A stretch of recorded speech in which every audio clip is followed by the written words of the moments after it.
I'm Laura Marie, and I'd like to read you a few poems from books by my friends. The first one is Everyday Magic by my friend Stacy Russo. And the poem I'd like to read to you is called The Pilgrim. In her middle years, Rita, a rare book cataloger, developed a thing for Henry Miller.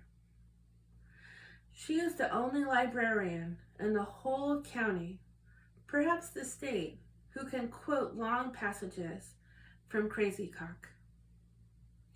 Last May, 4 years widowed, she visited where Henry used to live in Big Sur. She drove her green van up Highway 1, scattered books, chocolate donuts, peanut butter, whole wheat bread, and 2 quarts of water rolled around in the back. In what she considered the spirit of Henry, she wore a flowered skirt with no underwear. It was her 50th year. Outside LA, she thought, I'm on a pilgrimage. Passing Santa Barbara, it shortened to, I'm on pilgrimage. Near Ragged Point, a gas station attendant asked about her destination. She stepped from the van, turned her body in a full circle, and simply told him, pilgrimage. When Rita reached the Henry Miller Library, she sat on the front deck with other travelers.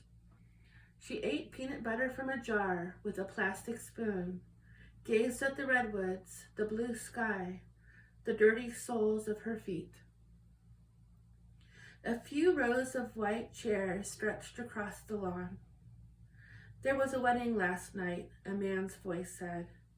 The peanut butter filled her mouth in a satisfying way, so she closed her eyes. Rita camped close by that night. In her tent, she dreamed of white chairs, the lawn, the coastline. She saw the faces of the travelers. Her feet moved against the soft interior of her sleeping bag. Like any good pilgrim, her soul had an even beat. In the morning, she ate chocolate donuts on the front deck of the library, gathered her skirt in her lap, and pondered the meaning of her journey.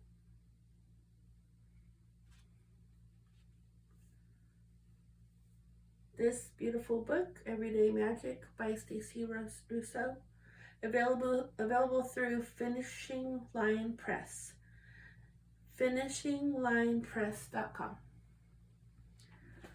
Then I'd like to read you a poem from Culdesac by another friend. This friend's name is Khadija Anderson. This poem is called My Mother as a Paper Bag. My mother was quite beautiful for a paper bag. She was all sultry shape and smoothness, as if she had just been taken down and unfolded from the grocer's shelf. Perfectly curved in her 50s blonde wave and sweater, she wasn't like bags today. She wasn't plastic at all. My mother was useful and held many things: TV dinners, Wonder Bread, Diet Right Cola. In later years, my mother became a different, oversized paper bag, misshapen from the things hidden within, carried for so many years. Bottles of vodka, the cruel mysteries of her childhood, the lies she told and believed, the suffering under her own mother's weight. My mother's hair is dyed now to hide the fading colors.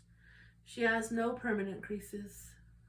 Amazing for her age and wear. Just fuzzy, almost worn out places, unable to hold much anymore. She doesn't worry about the rips or tears that may one day render her useless. She doesn't think about recycling, believes it a waste of time and energy.